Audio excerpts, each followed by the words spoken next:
Capítulo 2. Imagen, pensamiento, duración. 1. Ilusión cinematográfica. La aparición del cinematógrafo como el milagro tecnológico y fenómeno socialmente innovador se sitúa de manera contemporánea al pensamiento bergsoniano, a finales del siglo XIX. Curioso acontecimiento si se considera que ambos encontrarán un desarrollo imprevisto durante las décadas iniciales del siglo siguiente.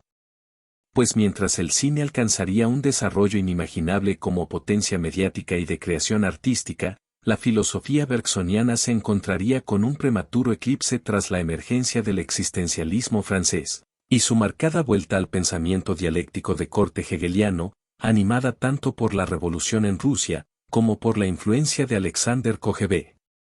La dialéctica que antes era utilizada de forma peyorativa, como movimiento aparente por el neokantismo, se convierte en el mayor instrumento para superar la razón analítica.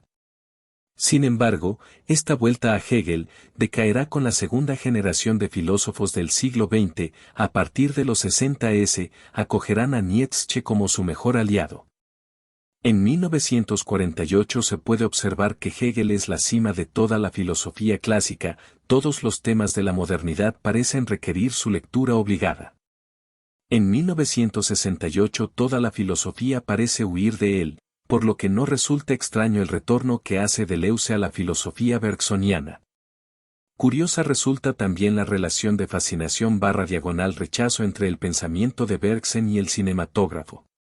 Pues tras haber propuesto el mecanismo cinematográfico como el modelo fundamental de conocimiento en la evolución creadora de 1907, Bergson termina condenando lapidariamente al cine como una extensión más del pensamiento antiguo.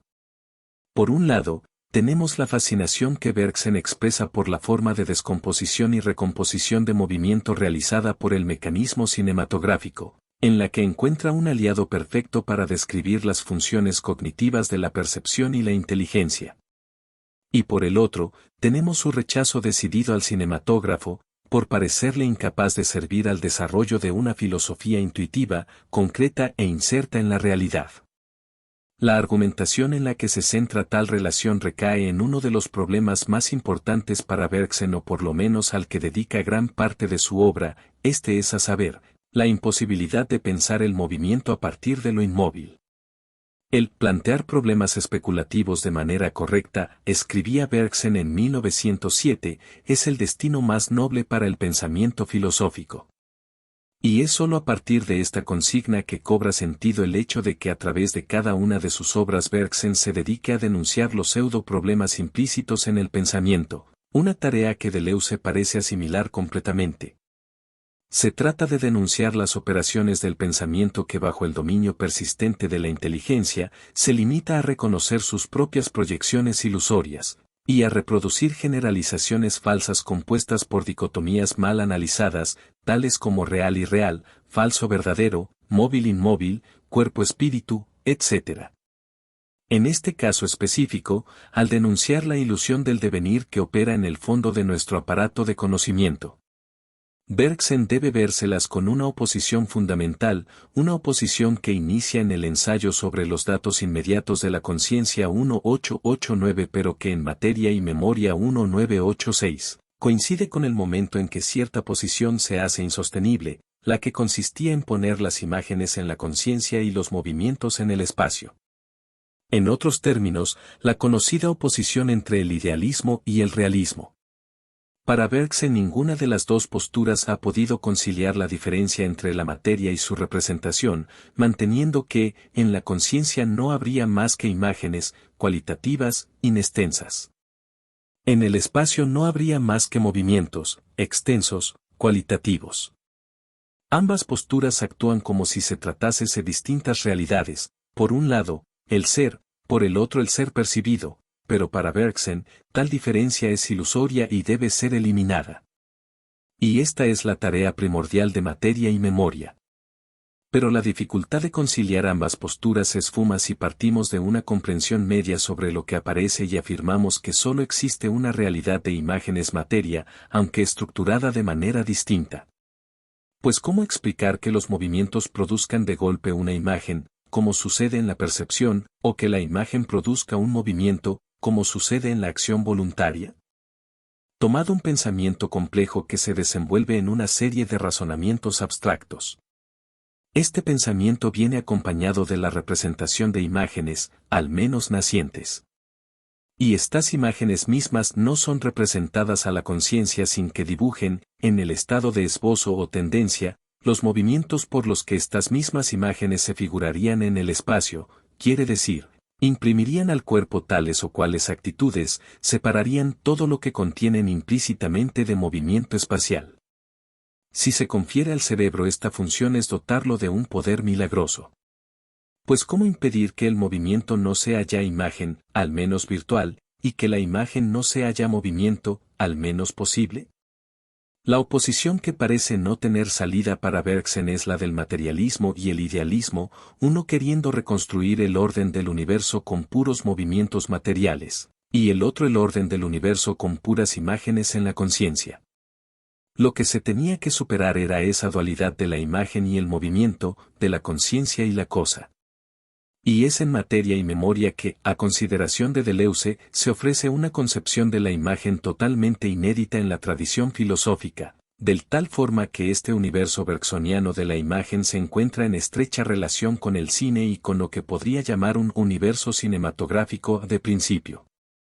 Tanto Husserl como Bergson son los que inician con esta superación de esta oposición clásica, uno a través de la reducción fenomenológica y el a priori trascendental de correlación y el otro, a través de una concepción nueva de la imagen y la percepción, que hacen posible la afirmación, toda conciencia es algo. Cierto es que Bergson solo encontraba en el cine un aliado parcial. Y Husserl por su parte no menciona al cine en absoluto. Solo Merleau-Ponty intenta, accesoriamente, una contrastación cine-fenomenología, pero para encontrar en el cine, también él, un aliado ambiguo. Pero la fenomenología y Bergson retoman el cine de maneras distintas. La fenomenología erige como norma la percepción natural y sus condiciones. Ahora bien, estas condiciones son coordenadas existenciales que definen un anclaje en el mundo del sujeto que percibe, un ser en el mundo, una apertura al mundo que va a expresarse en el célebre, toda conciencia es conciencia de algo. Pero para Bergson el error más común para la percepción natural, la inteligencia y lenguaje en general, es tomar un punto de vista espacial de la realidad y proceder como si el tiempo no fuese parte de ella. La materia en bruto que conforma la realidad no deja de cambiar de forma continua, las imágenes actúan unas sobre otras, pero la percepción y la inteligencia solo pueden retener una visión estable y modelada de ella. El movimiento por consecuencia solo es alcanzado en algunos puntos de reposo ilusorio. La espacialización de la realidad constituye, en efecto, el punto central de la argumentación en relación a la ilusión del devenir y de la diferencia subyacente entre ser y aparecer. El error del dualismo es adoptar un punto de vista espacial y poner de un lado la materia y su movimiento en el espacio, del otro las sensaciones inextensas en la conciencia. Esto tiene como consecuencia la imposibilidad de comprender cómo el espíritu actúa sobre el cuerpo y el cuerpo sobre el espíritu. Pero estas diferencias pueden superarse si partimos de la percepción pura donde sujeto y objeto coinciden, empujando el desarrollo de cada término a su duración respectiva, him aquí, pues en presencia de imágenes, en el sentido más vago en que pueda tomarse esta palabra, imágenes percibidas cuando abro mis sentidos, inadvertidas cuando los cierro. Todas estas imágenes actúan y ejercen su acción unas sobre otras en todas sus partes elementales según leyes constantes, que yo llamo leyes de la naturaleza. La duración es una sucesión de cambios cualitativos, que se funden, se penetran sin contornos fijos. La contraposición espacio-diagonal-duración constituye el centro de la argumentación de Bergson en relación con el dualismo.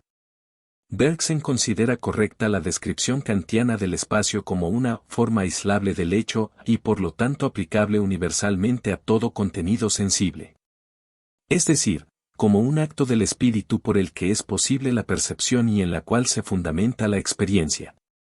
Sin embargo, solo en esto existe relación con Kant, pues un poco después la labor crítica es desdeñada por haberse quedado a la mitad del camino y no llegar a comprender la verdadera función del espacio, la cual para Bergson es básicamente utilitaria y no especulativa. Las imágenes reflejan la acción posible de mi cuerpo respecto de ellas.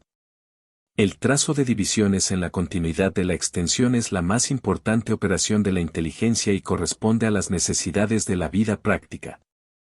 Mas para llevarse a cabo esta operación, lo primero es suponer que lo real es arbitrariamente divisible. La inteligencia, tal como se la representa Kant, se baña en una atmósfera de espacialidad a la cual está inseparablemente unida, como el cuerpo vivo al aire que respira. Nuestras percepciones llegan a nosotros después de haber atravesado esta atmósfera.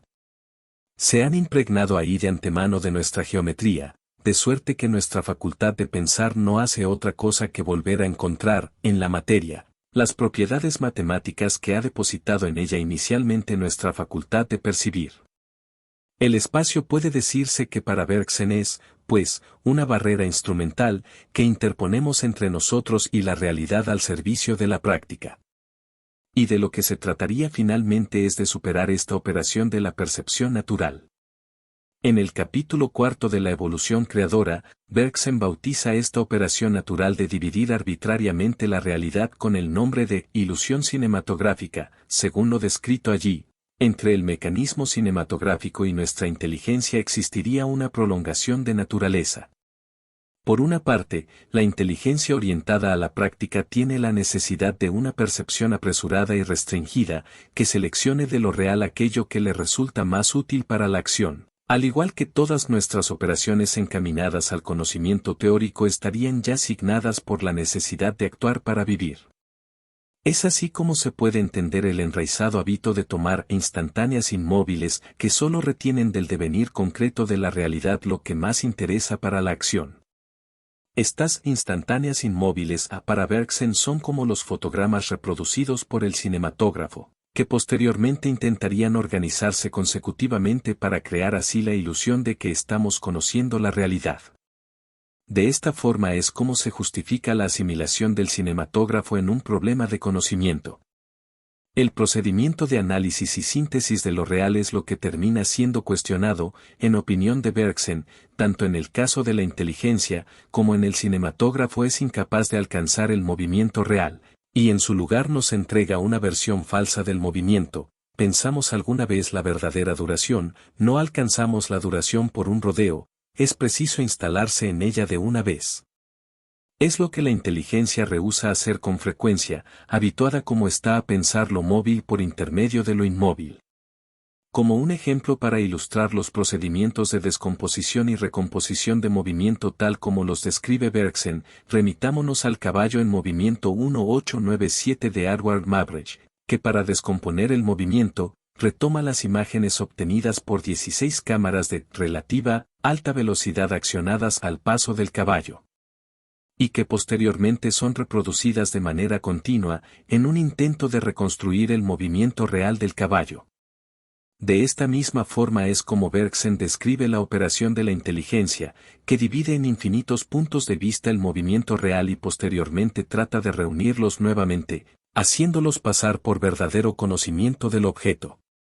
Las tendencias naturales de la percepción toman fotogramas de la realidad y después los proyectan de manera consecutiva sobre el supuesto de un tiempo homogéneo, espacializado, creando en su torpeza nada más que un movimiento externo, impersonal y abstracto que no alcanza por ningún medio la duración real. Por más que dividáis el tiempo, el movimiento se efectuará siempre en una duración concreta y cada movimiento tendrá su propia duración. El movimiento no se confunde con el espacio recorrido. Es más, dice Bergson, para que las imágenes se animen es preciso que exista movimiento en alguna parte. El movimiento existe aquí, en efecto, y está en el aparato.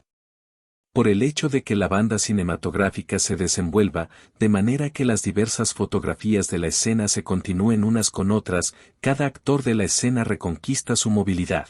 Enfila todas sus actitudes sucesivas sobre el invisible movimiento de la banda cinematográfica. Con el lenguaje pasaría lo mismo. Cuando decimos que el niño se hace hombre, guardémonos de profundizar demasiado en el sentido literal de la expresión. Encontraríamos que cuando colocamos al sujeto, niño, el atributo de hombre, no le conviene todavía, y que cuando enunciamos el atributo hombre, no se aplica ya al sujeto, niño. La realidad, que es la transición de la infancia a la edad madura, se nos ha escapado de las manos. No tenemos más que las detenciones imaginarias, niño y hombre, y estamos prestos a decir que una de las dos es la otra. Por otro lado, esta completa asimilación del modelo cinematográfico lleva a Bergson a no reconocer ninguna otra posibilidad al cine. Para él está claro que al igual que la inteligencia, están orientados a la comprensión de lo móvil desde la inmovilidad, lo inestable desde lo estable. Y desde este punto de vista, no hay nada que hacer, deben rechazarse tanto los conceptos engendrados por la inteligencia que son totalmente incorrectos para pensar el movimiento, así como los fotogramas del cine para reproducirlo. El cine reconstruiría el movimiento con cortes inmóviles y en este sentido no hace más que lo que ya hacía el pensamiento más antiguo o lo que hace la percepción natural. En este punto el bergsonismo se distingue de la fenomenología, para la cual el cine rompe más bien las condiciones de percepción natural. Y si Bergson encuentra un aliado falso en el cine, es debido a que su forma de relacionarse con el movimiento y el tiempo recrea uno de los prejuicios de los cuales su obra intentaba librarse, intentar pensar lo móvil desde lo inmóvil. La fenomenología por su parte comprende el movimiento, percibido o realizado, no ciertamente en el sentido de una forma inteligible, ideas, que se actualizaría en una materia, sino en el de una forma sensible, Gestalt, que organiza el campo perceptivo en función de una conciencia intencional en situación. Ahora bien, por más que el cine nos acerque o aleje de las cosas, suprime el anclaje del sujeto tanto como el horizonte del mundo, hasta el punto de sustituir las condiciones de la percepción natural por un saber implícito y una intencionalidad segunda. La fenomenología conferiría a la percepción natural un privilegio que hace que el movimiento aún quede sujeto a las poses o instantes privilegiados. Por lo que fenomenología acusa al cine de ser infiel a las condiciones de la percepción. Es decir, que para Deleuze la fenomenología contempla unas condiciones precinematográficas que explican su ambigua postura.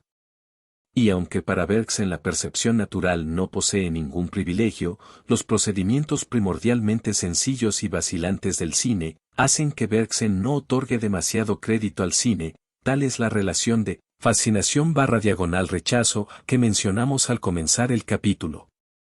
Pues en los comienzos del cine la toma era fija, describía un marco espacial e inmóvil. Pero ¿cómo no considerar el cine si se encontraba en posición de aportar la evidencia de una imagen-movimiento? Deleuze argumentará que Bergson sabía bien que la novedad de la vida forzosamente tenía que imitar a la materia, es decir que, la esencia de una cosa no aparece nunca al comienzo, sino hacia la mitad, en la corriente de su desarrollo, cuando sus fuerzas se han consolidado. Pero el periodo aún temprano de las producciones, sumado a esa asimilación completa del modelo cinematográfico a un problema epistemológico, no dejan ver a Bergson que lo que el cine otorga no es el fotograma, sino una imagen media en que el movimiento no se añade, por el contrario el movimiento pertenece a la imagen media como un dato inmediato. En suma, el cine no nos da una imagen a la cual el aparato le añadiría movimiento, sino que nos da inmediatamente una imagen-movimiento. Para Deleuze lo que el cine nos da es un corte móvil y no un corte inmóvil y movimiento abstracto. Bergson ya había descubierto perfectamente la existencia de cortes móviles o de imágenes-movimiento. Antes de la evolución creadora, aún antes del nacimiento oficial del cine, en el primer capítulo de Materia y Memoria, en 1896, el descubrimiento de la imagen-movimiento, más allá de las condiciones de la percepción natural, fue la prodigiosa invención del primer capítulo de Materia y Memoria.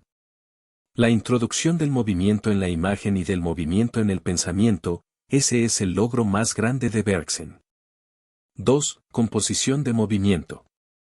Una vez introducido el problema de la ilusión de movimiento, señalado el intento de la filosofía bergsoniana por superar sus dificultades teóricas y considerando la postura final que adoptaría Bergson hacia el cinematógrafo, surge sobre la argumentación de la evolución creadora, lo que para Deleuze resultará una argumentación alternativa sobre el movimiento, desprendida directamente del ánimes de la filosofía de Bergson, si se recuerda el anhelo profundo de Bergson, hacer una filosofía que sea la de la ciencia moderna, no en el sentido de una reflexión sobre dicha ciencia, es decir, en el de una epistemología, sino por el contrario, en el sentido de una invención de conceptos autónomos capaces de corresponderse con los nuevos símbolos de la ciencia. La línea argumental partiría de que si bien lo erróneo en el pensamiento está en tratar de reconstruir el movimiento con instantes o posiciones en el espacio, hay dos maneras de hacerlo, la antigua y la moderna, teniendo esta última detrás el desarrollo de la ciencia.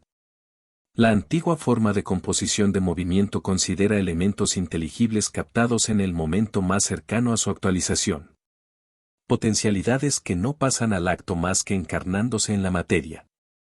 Esta forma de composición corresponde a la vieja ilusión del movimiento. El movimiento así concebido será, pues, el paso regulado de una forma a otra, es decir, un orden de las poses o de los instantes privilegiado, como en una danza. En esta forma de composición las ideas o formas inteligibles presentan el paso de una forma en otra, despojando de interés el periodo en el cual se realiza el cambio. Sin embargo, son una serie externa de factores y la revolución científica moderna la que fuerza a referir el movimiento ya no a un instante privilegiado, sino a un instante cualquiera. Aun si se ha de recomponer el movimiento, ya no será a partir de elementos formales trascendentes, poses, sino a partir de elementos materiales inmanentes, cortes, punto. El caballo en movimiento de Muybridge sería un sencillo ejemplo de esta idea. Y en lugar de hacer una síntesis inteligible del movimiento, se efectúa un análisis sensible de éste. La idea detrás de esta segunda forma de composición no es más que alcanzar el momento de la producción de las singularidades. El modelo anterior tanto para Bergson como para Deleuze es inadecuado para pensar el devenir, pues se cierra sobre un círculo vicioso que involucra la forma inteligible como posible y la forma sensible como su actualización, siendo uno el espejo idéntico del segundo con la única diferencia de su desactualización. Era necesario que una sucesión mecánica de instantes cualquiera reemplazara el orden dialéctico de las poses. La ciencia moderna debe definirse sobre todo por su aspiración a considerar el tiempo como variable independiente. Para el Bergson tardío es el investimento metafísico del cálculo infinitesimal quien comanda a la ontología, introduciendo el tiempo de un mismo movimiento diferenciante y constituyente, realizando la inversión del ser, hecho, en provecho de un ser haciéndose. En Pensamiento y Movimiento 1934 el cálculo infinitesimal es definido como el más potente de los métodos de investigación de que pueda disponerse, pues en opinión de Bergson permite alcanzar la realidad concreta del movimiento, natural que la metafísica adopte, para extenderlo a todas las cualidades, es decir a la realidad en general. La idea generadora de nuestra matemática, decimos entonces, que uno de los objetivos de la metafísica es operar las diferenciaciones y las integraciones cualitativas. Y el cine por su parte, se localiza justo en esta manera moderna de componer el movimiento. Para Deleuze las condiciones determinantes del cine se encuentran en la fotografía instantánea que, con cierto margen, equidistan entre ellas y al ser montadas de manera consecutivas constituyen el film. En este sentido es que el cine constituye el sistema que reproduce el movimiento en función del momento cualquiera, es decir, en función de instantes equidistantes elegidos de tal manera que den impresión de continuidad. Alguna otra forma de reconstruir el movimiento mediante poses es completamente ajena al cine. El cine entonces se define como un sistema que reproduce el movimiento refiriéndolo al instante cualquiera. Y instante cualquiera se define como el instante que equidista de otro de manera recíproca. Ahora bien, el nacimiento de un sistema tal, tuvo un carácter ambiguo, pues ni en el dominio de la ciencia, ni en el del arte parece encajar. No era ni un arte ni una ciencia. Posteriormente una transformación en las demás artes se hacía sensible respecto del movimiento, la danza, el ballet, el mimo abandonaban las figuras y las poses para liberar valores no de pose, no pulsadas, que referían el movimiento al instante cualquiera. Transformación que finalmente termina por involucrarse con el cine. Lo que está claro es que éste pertenece de lleno a la forma moderna del movimiento. Ahora bien, la concepción antigua corresponde a la filosofía clásica, la concepción moderna reclama para sí una filosofía distinta. Cuando uno refiere el movimiento a momentos cualesquiera, tiene que ser capaz de pensar la producción de lo nuevo, es decir, lo señalado y lo singular. En cualquiera de esos momentos, se trata de una conversión total de la filosofía, y es lo que Bergson se propone hacer finalmente, dar a la ciencia moderna la metafísica que él corresponde, que le falta, como una mitad le falta su otra mitad. Por lo que no es extraño el hecho de que Deleuze continúe con la discusión tomando en cuenta los objetivos de su empresa, en cuanto a crear un pensamiento que se encuentre a la altura de los tiempos. 3. Totalidad abierta.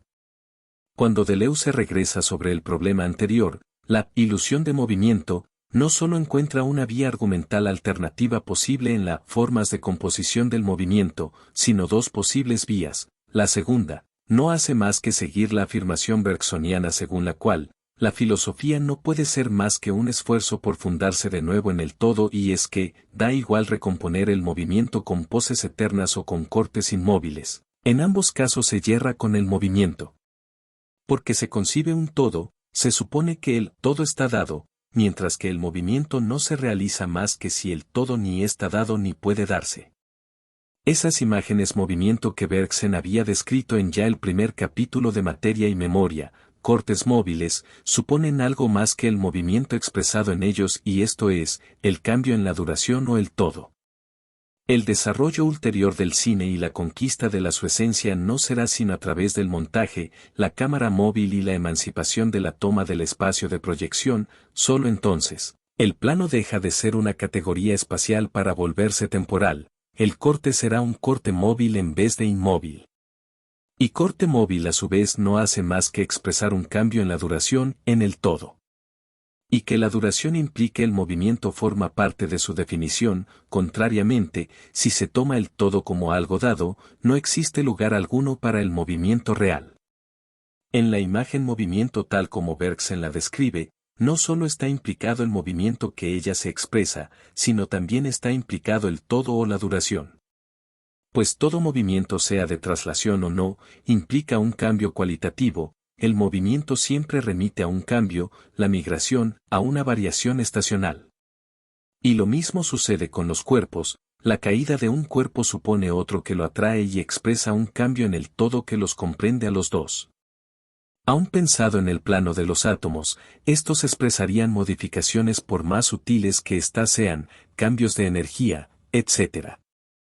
Tanto para Bergson como para Deleuze, el error a la hora de pensar el movimiento está en creer que lo se mueve son elementos cualesquiera exteriores a las cualidades, elementos que dotados de cierta extensión portarían las cualidades como meros accidentes, pero las cualidades mismas son puras vibraciones que cambian al mismo tiempo porque se mueven los pretendidos elementos.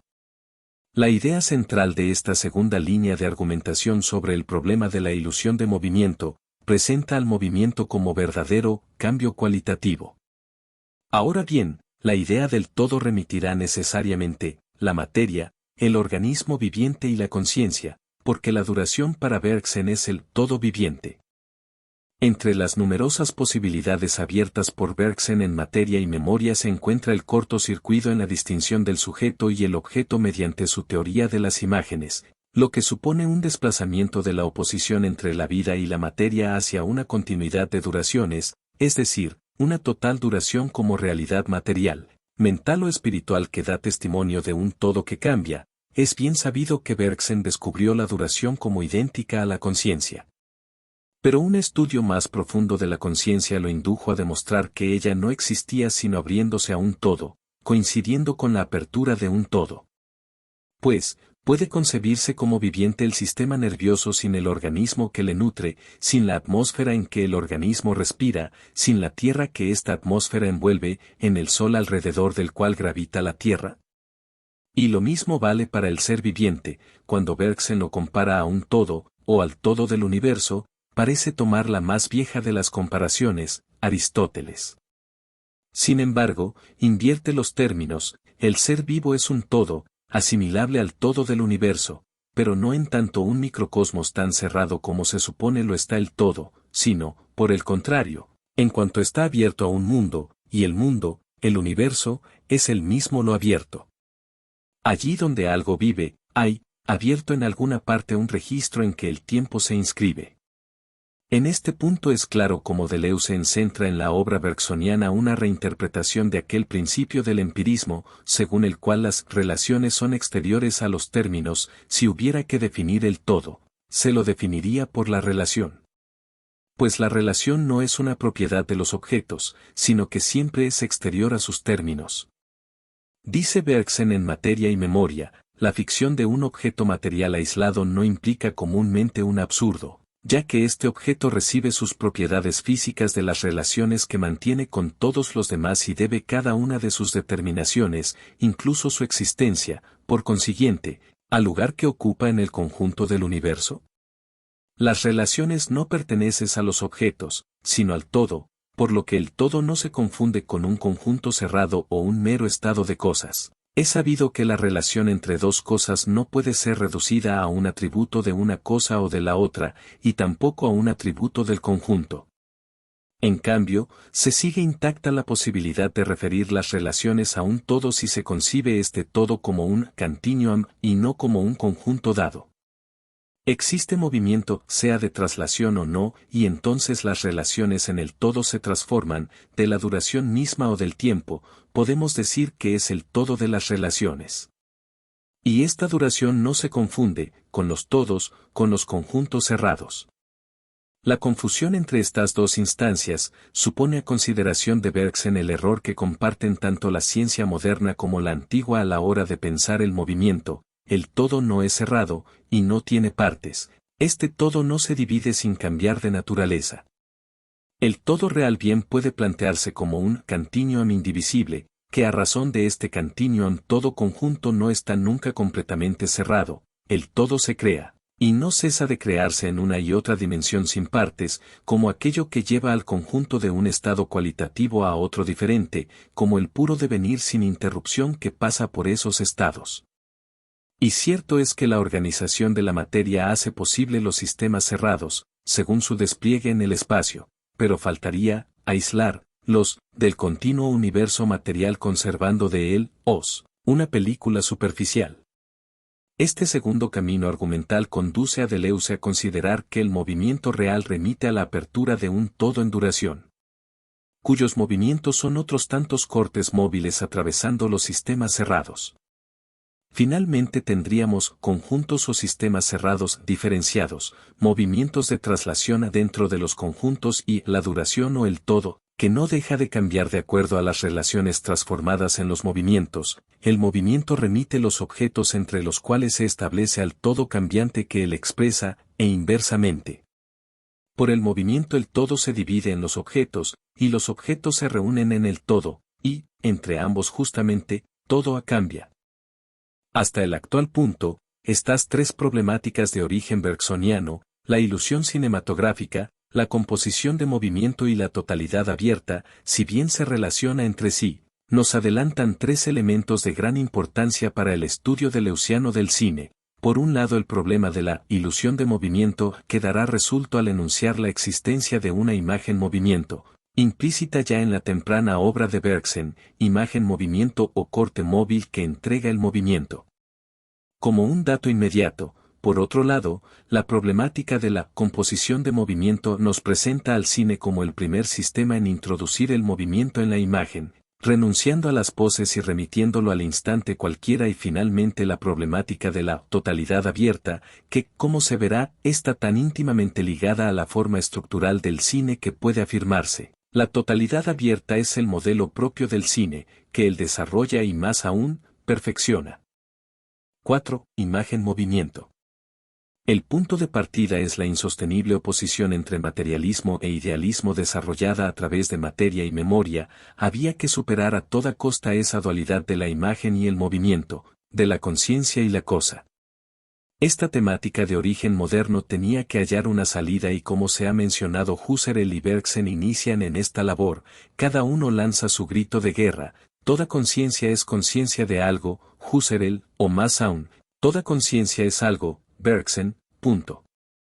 Deleuze considera que la respuesta por parte de Bergson no podía depender del otorgar privilegios a la percepción natural, tal como lo hace la fenomenología, sino al contrario partir de un estado de cosas que no cesaría de cambiar, una materia flujo en la que no serían asignables ningún punto de anclaje y ningún centro de referencia.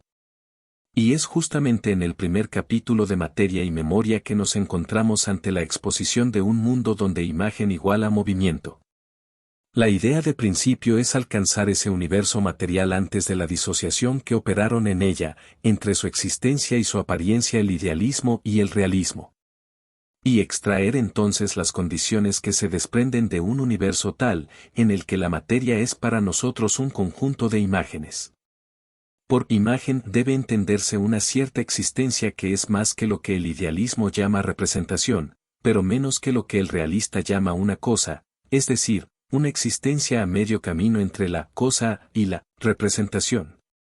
De tal forma que, llamaremos imagen al conjunto de lo que aparece.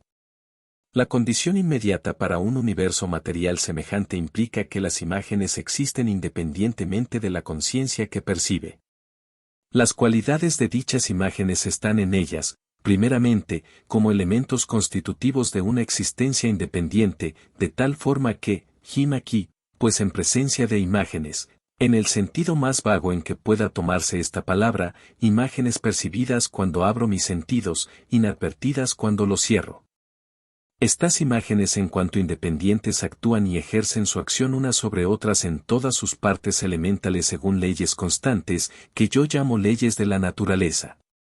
Aunque en profundidad, no exista móvil que se distinga del movimiento ejecutado, ni cosa movida que se distinga del movimiento recibido, todas las cosas, es decir, todas las imágenes, se confunden con sus acciones y reacciones, es la universal variación. Donde cada imagen es tan solo un camino por el cual pasan en todos los sentidos las modificaciones que se prolongan en la inmensidad del universo. Por otro lado, mi cuerpo es, también, una imagen, y por lo tanto un conjunto de acciones y reacciones.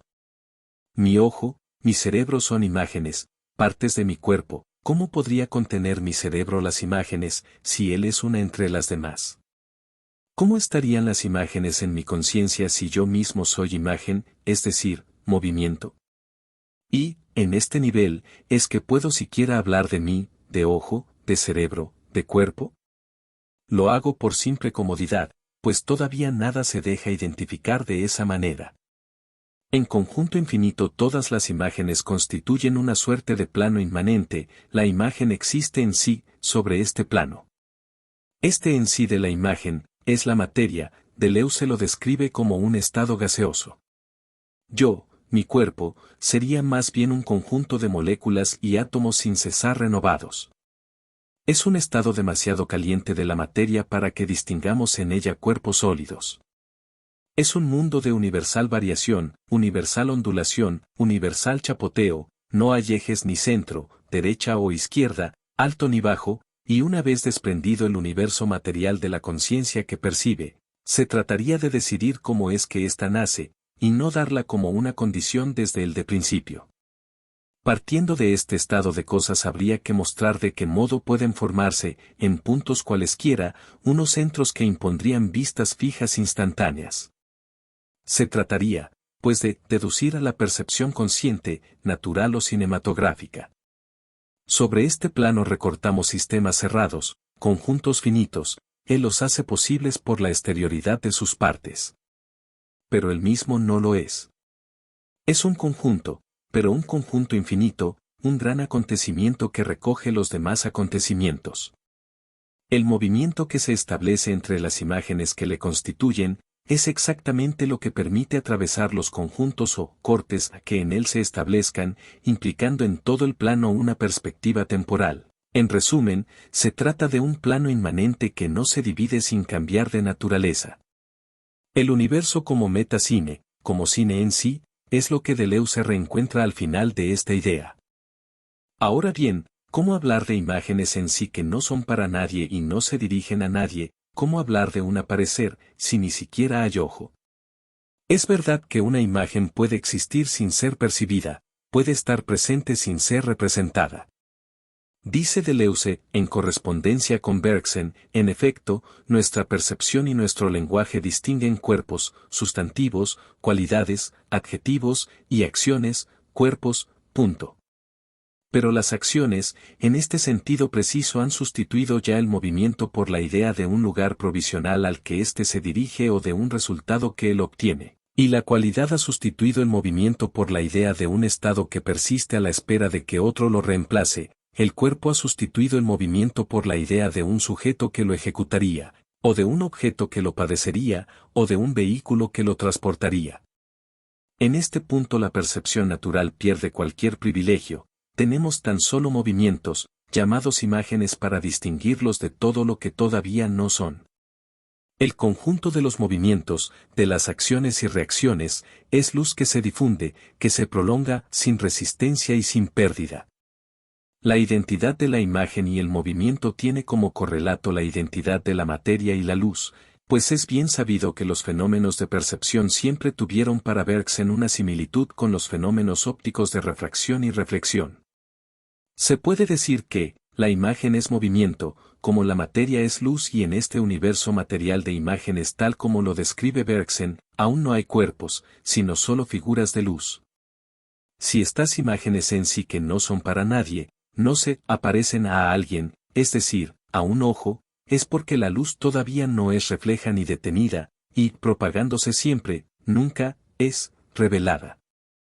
Las imágenes del plano son luminosas por sí mismas. La fotografía, si es que hay fotografía, está tomada ya, sacada ya, en el interior de las cosas y para todos los puntos del espacio. Y en este punto termina de distanciarse Bergson de la fenomenología, para quien la luz se encuentra del lado del espíritu, iluminar o desvelar a las cosas, a través de las luminoso de la conciencia, es algo completamente contrario a lo que Bergson está persiguiendo con la instauración de este plano. Inmanente, para él, las cosas son luminosas por sí mismas, sin nada que las alumbre. Toda conciencia es algo, se confunde con la cosa, es decir, con las imágenes de luz. La conciencia se encontraría difundida por todas partes y que no revelada. Fotografías tomadas a todas las cosas y para todos los puntos, pero traslúcidas en síntesis, no es que la conciencia sea luz, sino que es el conjunto de las imágenes, o la luz, lo que es conciencia, inmanente de la materia. De esta forma cobra sentido la expresión, toda conciencia es algo. Ahora bien, ¿qué acontece pues en un universo acentrado donde todo reacciona sobre todo? Lo que puede acontecer es esto: en puntos cualesquiera del plano aparece un intervalo, una desviación, Eckhart, entre la acción y la reacción. En este material de imágenes hay una de ellas que priva sobre todas las demás, por el hecho de que no solamente la conozco de fuera por percepciones, sino también interiormente por afecciones, es mi cuerpo. Y mi cuerpo es, pues, en el conjunto del mundo material, una imagen que actúa como las otras imágenes, recibiendo y devolviendo movimiento, con esta única diferencia quizá, y es que mi cuerpo parece escoger, en cierta medida, la manera de devolver lo que recibe. Este fenómeno del intervalo, solo es posible en el supuesto de que el plano inmanente suponga una dimensión temporal, que bastaría para definir un tipo de imágenes entre las otras, pero con una particularidad, la de ser imágenes vivas. En este universo material todo tiene lugar como si nada nuevo pudiese producirse a no ser por intermedio de ciertas imágenes particulares, cuyo tipo me es dado por mi cuerpo. Y el acto al que evoca el estado afectivo no es de los que podrían deducirse rigurosamente de los fenómenos anteriores como un movimiento de un movimiento, y de consiguiente añade verdaderamente alguna cosa nueva al universo y su historia. Estas imágenes se encuentran provistas de una cara receptiva o sensorial, con la cual ejercen un efecto sobre las demás imágenes, al mismo tiempo que son afectadas por las imágenes influyentes. Es como si aislaran algunas entre todas las que concurren y coactúan en el universo. Por eso es que se decía que esta organización del plano permite la construcción de sistemas cerrados o cuadros en el sentido de la pintura. Los seres o imágenes vivientes se dejaran atravesar en cierto modo por aquellas acciones exteriores que les son indiferentes, las otras, aisladas, a causa de su mismo aislamiento pasaran a ser percepciones. Los conjuntos cerrados son sugeridos por el mayor o menor provecho que pueda sacar de las imágenes circundantes. Es muy necesario que estas imágenes diseñen de alguna manera sobre el aspecto que presentan a mi cuerpo, el partido que mi cuerpo podría obtener de ellas. Tal es la operación del encuadre en términos cinematográficos, ciertas acciones padecidas son aisladas por el cuadro, y desde ese momento, quedan adelantadas, anticipadas. Lo que sucede en el intervalo temporal es que las reacciones ejecutadas ya no se encadenan inmediatamente con las acciones padecidas, en virtud del intervalo, son reacciones retardadas, que tienen tiempo para seleccionar los elementos, organizarlos o integrarlos en un movimiento nuevo, imposible de concluir por siempre prolongación de la excitación recibida. Las reacciones o acciones de este género, que presentan algo de imprevisible o de nuevo en el universo material, se llamarán acción estrictamente hablando. Las imágenes vivientes son instrumentos de análisis, se les toma por el movimiento recogido, e instrumentos de selección según el movimiento que ejecutan. Al no deber este privilegio más que al fenómeno de la desviación, las imágenes vivientes serán centros de indeterminación que se forman en el universo acentrado de las imágenes movimiento. Considerando el aspecto luminoso del plano, se dirá esta vez que las imágenes o meterías vivientes proporcionan la pantalla negra de que la placa carecía y que impedía que la imagen influyente, la fotografía, se revelara. En vez de difundirse o propagarse, sin resistencia y sin pérdida, la línea o imagen de luz tropieza con un obstáculo, con una opacidad. A dicha imagen reflejada por una imagen viviente se le denominará, precisamente, percepción. El aspecto material que implica el intervalo y el aspecto luminoso que implica la pantalla oscura son complementarios y de ellos se deriva la existencia de un doble sistema, de un doble régimen de referencia de las imágenes. Recordemos lo dicho por Bergson. He aquí un sistema de imágenes que llamo mi percepción del universo y que se transforma de arriba a abajo por variaciones ligeras de una cierta imagen privilegiada, mi cuerpo. Esta imagen ocupa el centro, por ella se regulan todas las demás, con cada uno de sus movimientos todo cambia, como si se hubiese vuelto un caleidoscopio. He aquí por otra parte las mismas imágenes, pero referidas cada una a sí misma, influyendo sin duda unas sobre otras pero de manera que el efecto permanezca siempre proporcionado a la causa, es lo que llamo el universo. En este doble sistema tenemos que, por un lado, cada imagen varía para sí misma, y en el otro todas varían por una sola, imagen viviente. Para Bergson está claro que el error entre el idealismo y el realismo está en deducir un sistema del otro, y no aceptar que los dos sistemas coexistan sin contradicción. Es fácil ver que el idealismo subjetivo consiste en hacer derivar del primer sistema del segundo, el realismo materialista en sacar el segundo del primero. El sistema según el cual todas las imágenes actúan unas sobre las otras no se contradice con el sistema según el cual estas imágenes se ordenan según las potencias creciente o decrecientes de mi cuerpo. Por lo que se tendría que, llamo materia al conjunto de las imágenes y percepción de la materia a estas mismas imágenes referidas a la acción posible de una cierta imagen determinada, mi cuerpo. A medida que mi horizonte se extiende, las imágenes que me rodean parecen dibujarse sobre un fondo más uniforme y hacérseme indiferente cuanto más reduzco este horizonte. Los objetos que él circunscribe se escalonan distintamente según la mayor o menor facilidad de mi cuerpo, para tocarlos o moverlos. Para Bergson se debe partir del conjunto de imágenes materia-movimiento y solamente sobre este plano puede producirse un intervalo de movimiento. El cerebro, remontándonos a la tematización bergsoniana, no es otra cosa, intervalo, desviación entre una acción y una reacción.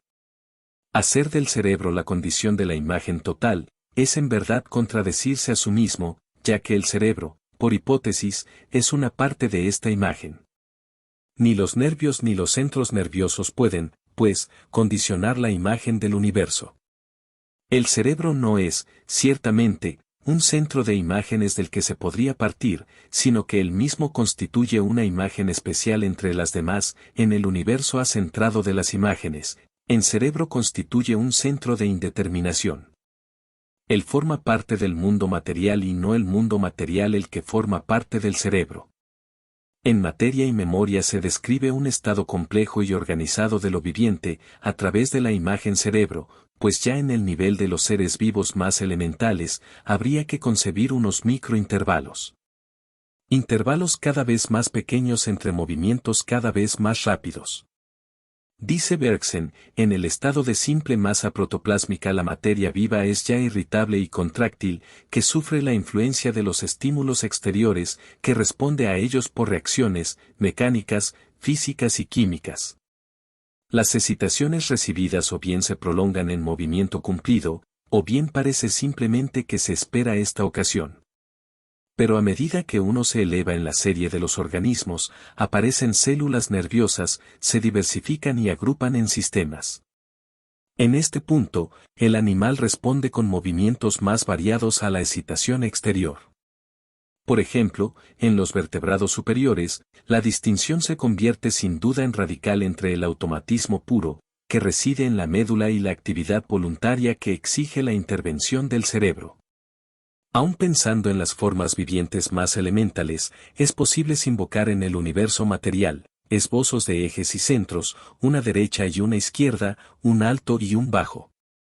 Se podría afirmar que la misma evolución que organiza la materia en sólidos organizará la imagen en percepción cada vez más elaborada, que tiene a los sólidos por objetos.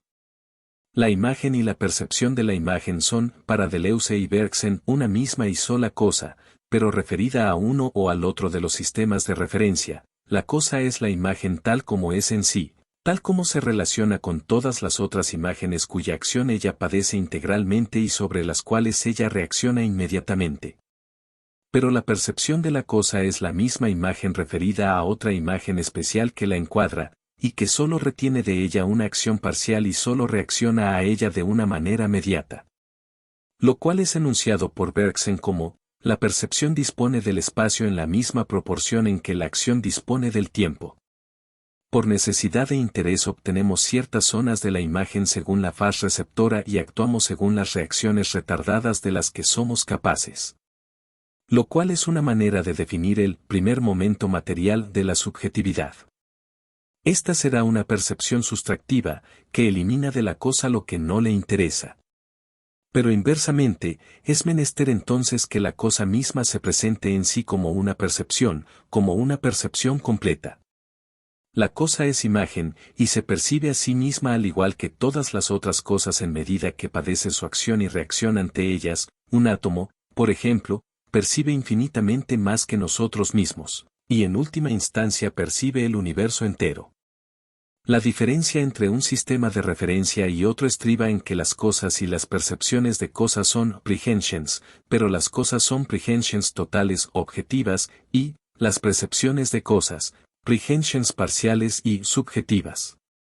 Y así es como queda descrita en principio la imagen movimiento tal como Bergson instauraría y tal como Deleuze recupera en sus estudios de cine. Más aún existirá una versión correspondiente de la imagen movimiento por cada momento involucrado en el surgimiento de estos centros de indeterminación. La imagen movimiento en sí considera la universal variación, la infinita luz que se propaga en todos los sentidos sobre todas las partes. Sin embargo, cuando el sistema se remite a una sola imagen especial, como intervalo o pantalla oscura, existirán imágenes percepción, remitidas a la resistencia lumínica, imágenes acción, cuando se remita a la restitución del movimiento o la acción padecida, e imágenes afección, cuando nos remitamos al intervalo o la indeterminación, que cuanto más se vuelve vacilante la acción, mayor será el tiempo de ésta para distenderse.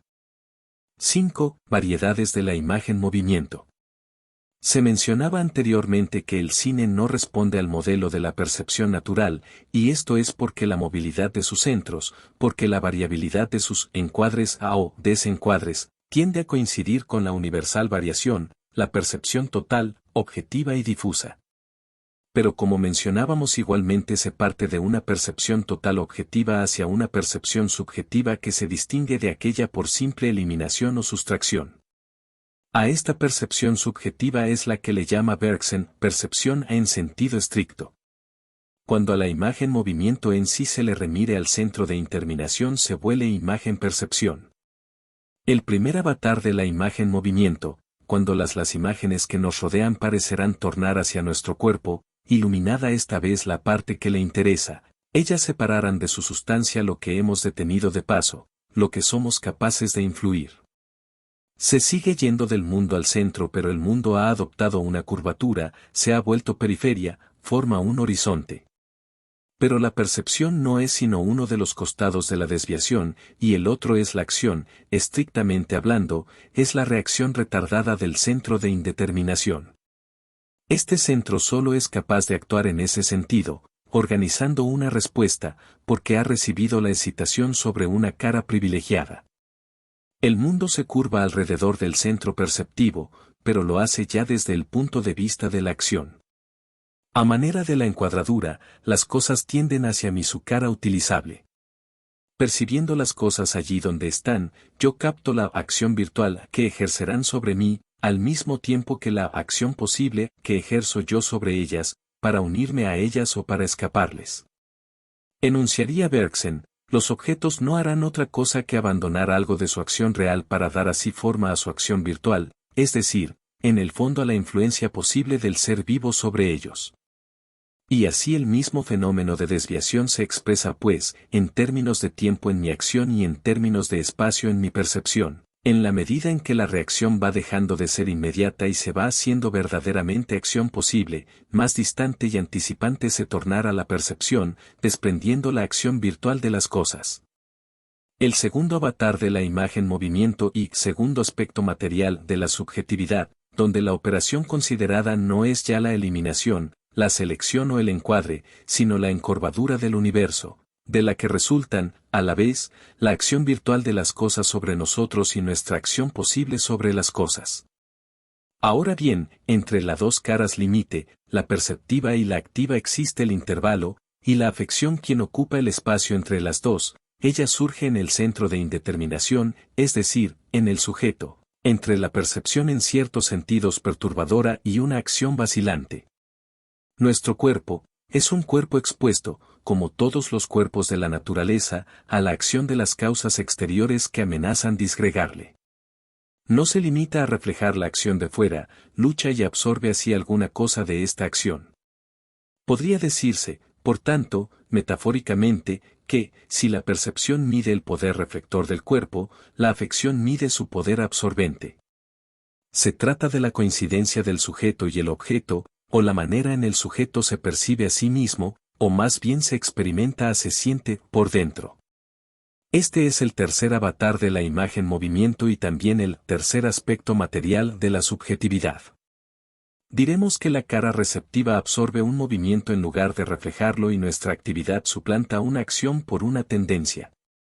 De ahí la bellísima definición de la afección que Bergson propone, una especie de tendencia motriz sobre un nervio sensible, es decir, un esfuerzo motor sobre una placa receptiva inmovilizada. La integración de la afección a la totalidad de la imagen movimiento puede describirse de la siguiente manera. El movimiento de traslación no ve interrumpida únicamente su propagación directa por un intervalo que distribuye a un lado el movimiento recibido y al otro el ejecutado, y que en cierto modo haría a ambos inconmensurables. Entre los dos está la afección, pero, precisamente, en la afección el movimiento deja de ser de traslación para convertirse en movimiento de expresión, es decir, en cualidad. Simple tendencia agitando un elemento inmóvil, no ha de sorprender que sea el rostro, en su inmovilidad relativa y sus órganos receptores, el que saque a la luz estos movimientos de expresión mientras que casi siempre permanecen enterrados en el resto del cuerpo. Cuando las imágenes movimiento se refieren a un centro de indeterminación o a una imagen especial, se divide en tres clases de imágenes: imágenes percepción, imágenes acción e imágenes afección. Mismas terminarán siendo la base de composición de la totalidad del cine clásico.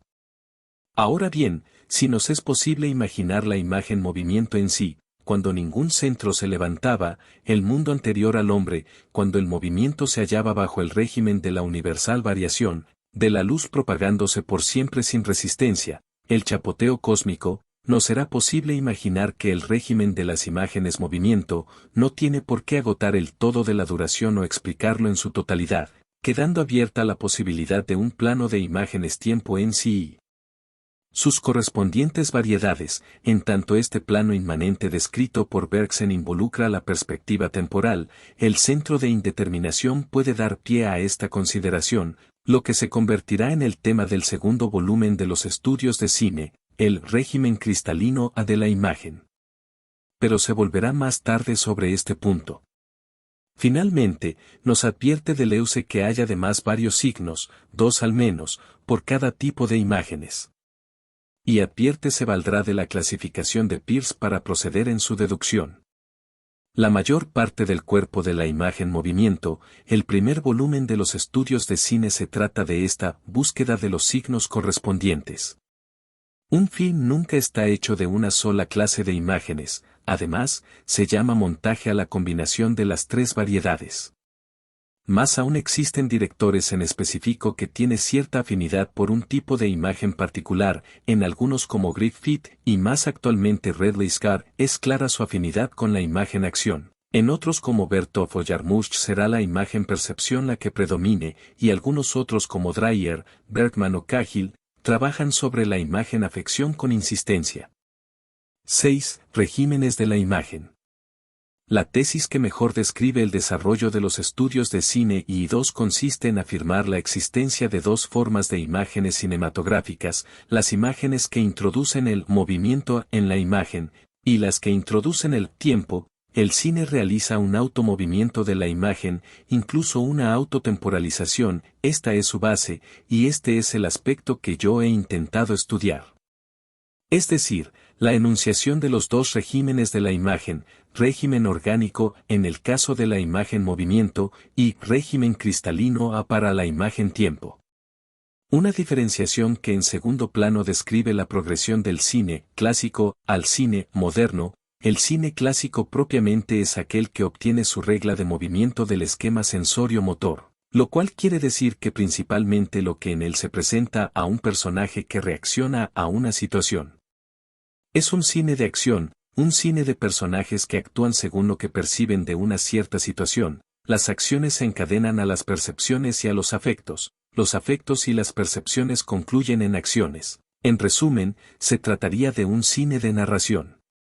El cine moderno, por otro lado, se correspondería con el derrumbe del esquema sensorio-motor. Este cine presenta personajes que no saben ya reaccionar a las situaciones que enfrentan. Las situaciones se tornan intolerablemente bellas o incomprensibles.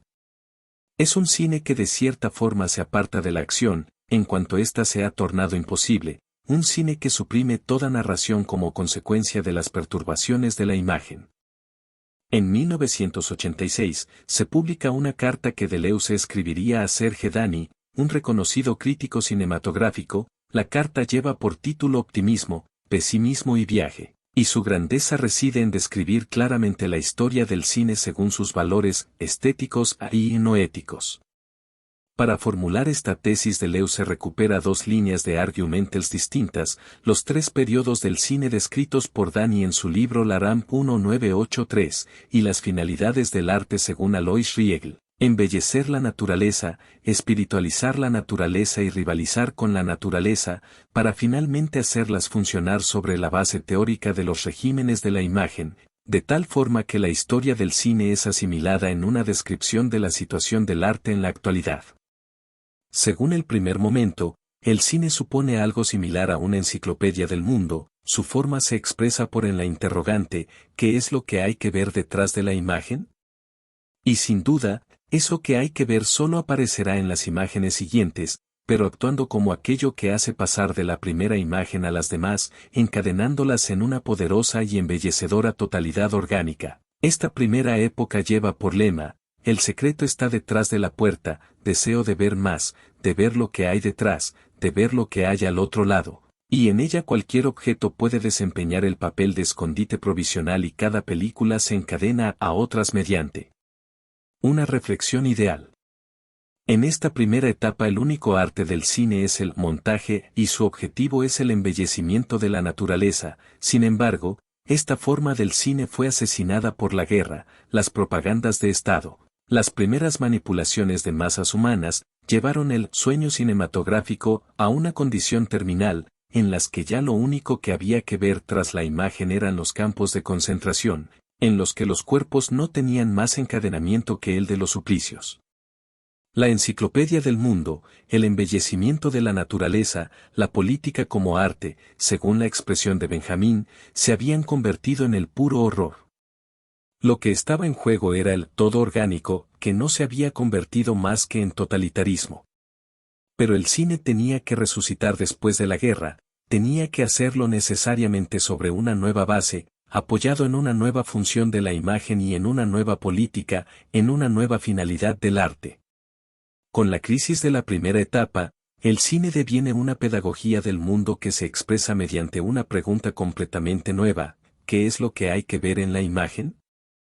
Las relaciones cinematográficas cambian en su conjunto, el montaje, por ejemplo, se convierte en algo secundario, la importancia de su papel queda relegado al plano secuencia y a nuevas formas de asociación. Las imágenes ya no se encadenan según el orden unívoco de sus cortes y conexiones, sino que constituyen el objeto de un nuevo encadenamiento constantemente reconstruido y retocado por encima de los cortes y mediante las rupturas de continuidad.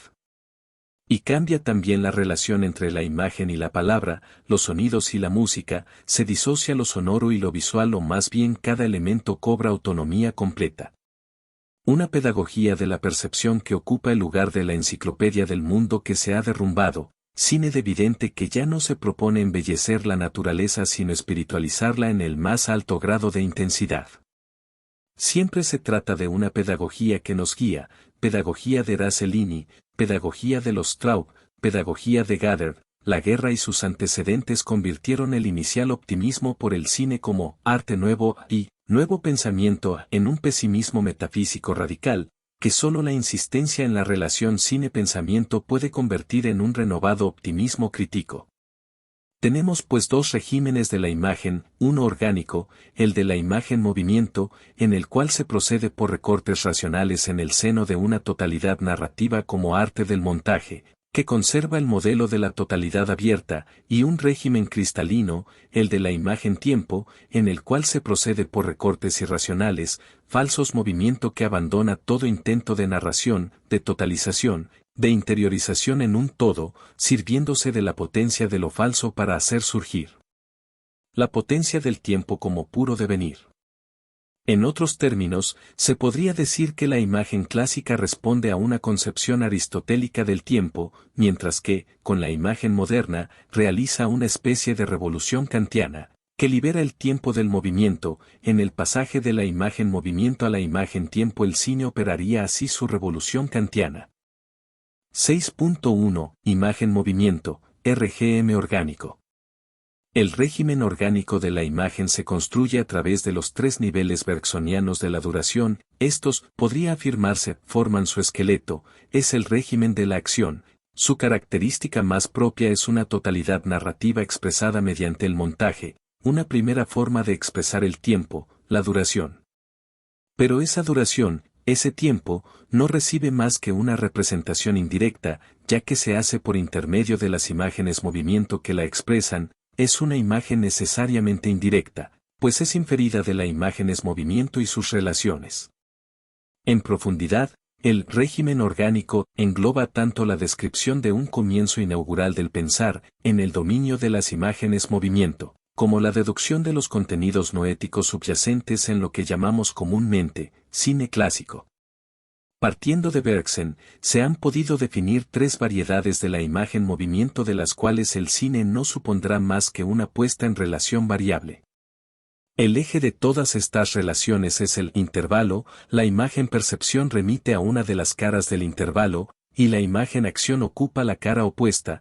Para Bergson, el desvío, el intervalo, es suficiente para definir un tipo de imágenes entre otras, aunque muy particular, imágenes o materias vivientes, es decir, un tipo de centro de indeterminación. Ellas reciben los movimientos sobre un extremo, imagen-percepción, y sobre el otro ejecutan los movimientos intercalando entre los dos una distancia que retarda y vuelve a la acción algo imprevisible. La percepción consiste en una especie de encuadre que separa ciertas acciones o excitaciones en función de una impronta a la acción. Con la imagen-afección, que ocupa el intervalo, el centro de indeterminación, el movimiento deja de ser de traslación para devenir movimiento de expresión, es decir, cualidad, simple tendencia que agita un elemento inmóvil, y finalmente el movimiento es restituido, según una selección que se vuelve más mecánica o más consciente según el grado de indeterminación, según una mayor o menor atención a la vida. 6.1.1 Discurso indirecto libre. Asumimos que cada una de las variedades de la imagen movimiento encierra, por lo menos, una discusión central desde la cual es posible deducir un trasfondo no ético, como elemento constituyente del régimen de la imagen correspondiente. Por ejemplo, en el caso de la imagen percepción se abre la argumentación sobre el estatus subjetivo u objetivo de la imagen a partir de una tesis de Pasolini, según la cual, no es posible establecer un estatus específico más que recurriendo a una analogía lingüística, el discurso indirecto libre. Un personaje es mostrado por la cámara, enseguida se muestra aquello que él ve. De un lado a otro los referentes se intercambian, en lugar de buscar cómo se ha establecido la percepción objetiva, o viceversa. Es necesario permanecer a la expectativa del desdoblamiento entre una imagen percepción y una conciencia cámara que la refleja y la transforma. La cámara, por así decirlo, refleja el personaje que actúa sobre la pantalla, su mundo, y los piensa desde un punto de vista que los transforma. ¿Qué relación existe con el discurso indirecto? El desdoblamiento del sujeto, de los actos de enunciación. Ejemplo, la doméstica recordó, la señora iba a recibir al señor.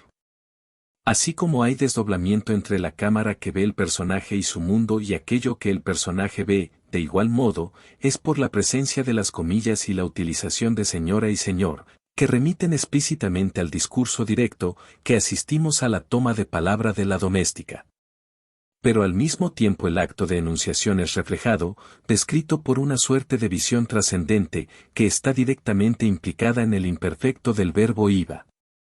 La imagen-percepción encuentra así su estatus como subjetividad libre indirecta, que refleja su contenido en un conciencia-cámara devenida autónoma. Esta particular forma de expresión, en la que Deleuze numerosas veces incurre, podría decirse que interrumpe la continuidad perceptiva y atributiva entre lo objetivo y lo subjetivo, en favor de una conciencia liberada, esparcida o diseminada en la totalidad del universo, una condición presente desde el establecimiento de la imagen-movimiento en sí. 6.1.2 Imagen-rostro. El intervalo como imagen-afección suscita, por otro lado, una discusión acerca de la dimensión expresiva del régimen orgánico. Deleuze afirma que el plano corto o primer plano supone la posibilidad de un movimiento liberado de su prolongación en el resto del conjunto material, un movimiento que implicaría la identidad de la imagen-afección y un rostro. La imagen-afección es el primer plano, y el primer plano es el rostro. Ahora bien, el término rostro no remite exclusivamente a las personas o personajes, la condición de rostro se aplica a todas las cosas que pueden ser tomadas en primer plano. El primer plano operaría una especie de rostrización de todas las cosas, de tal forma que no existe un primer plano del rostro, sino que el primer plano es por sí mismo rostro. Recordemos que la operación de encuadre es definida como una limitación, el establecimiento de un conjunto que puede ser más o menos cerrado, más o menos vasto, puede contener numerosa información o escasa información. La tentativa estaría en remitirse a esta función del encuadre y afirmar entonces que el primer plano opera una especie de corte a un conjunto más vasto. Si recordamos lo dicho por Deleuze, esa sería una de las posibilidades abiertas por el fuera campo. Pero el objeto del primer plano no es este, deducir su función de esta manera es mantenerse en una concepción espacial del encuadre. El primer plano no arranca simplemente su objeto a un conjunto del cual sería una parte, sino que es totalmente diferente, lo abstrae de toda coordenada espacio-temporal. El movimiento de la imagen-afección no es ya un movimiento de traslación, sino de expresión, mutación del movimiento, que deja de ser traslación para devenir expresión. La expresión de un rostro no tiene ninguna relación con el espacio y complementariamente aquello que tiene la función de expresar es siempre un rostro. El primer plano hace valer por sí mismo el rostro que conforma. Todo movimiento susceptible de producirse en una cosa o persona es movimiento de expresión, de tal forma que se afirma la idea de Bergson, todo el universo material es fundamentalmente expresión. Toda imagen en cuanto posee una superficie receptiva inmóvil es susceptible al afecto, como una serie de micromovimientos sobre una placa nerviosa inmovilizada, como será susceptible a conformar un rostro. Trátese del rostro reflexivo en Griffith o el intensivo en Eisenstein. La expresión de un rostro aislado es un todo inteligible por sí mismo, no tenemos nada que agregarle por medio del pensamiento, ni por aquello que pertenece al espacio. Se podría decir que el primer plano produce una potencia o entidad extraída de las coordenadas del espacio y el tiempo, que hace perder al rostro cualquier función de individuación, de socialización o comunicación. El primer plano empuja al rostro hacia una singularidad preindividual. El rostro así entendido no deja de remitir al estado en sí de la imagen movimiento, donde aún no se distinguen objetos o cualidades. En virtud de lo precedente, lo mismo valdría para los espacios cualquiera o indeterminados. La desconexión de las coordenadas espaciotemporales le brinda un espacio propio, capaz de exponer el afecto al independizarse o distinguirse del mero estado de cosas, se trate del expresionismo o la abstracción lírica. Lo que se intenta es elevar el espacio hasta el poder de lo luminoso como pura luz o color. 6.1.3 El aliento y el organismo. Propiamente, el dominio de la imagen-acción es el realismo, y este se traduce en términos de medios y comportamientos, medios que actualizan y comportamientos que encarnan. Según Deleuze, existirían dos maneras distintas en las que la acción toma forma, la gran forma y la pequeña forma. Cada una tendría su manera de poner en juego una relación entre la situación o el medio y el comportamiento. La gran forma partiría de la situación hacia una acción que modifica la situación de partida, según lo expresa la fórmula SAS.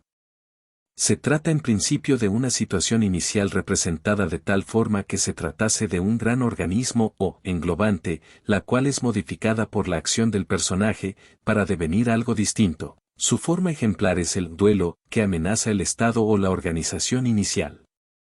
La pequeña forma, por el contrario, partiría de la acción hacia una nueva acción. Según la fórmula ASA, la acción como punto de inicio arrastra la situación hacia un intervalo equívoco, es decir, que ésta se revelará al paso de la acción de manera gradual y equívoca.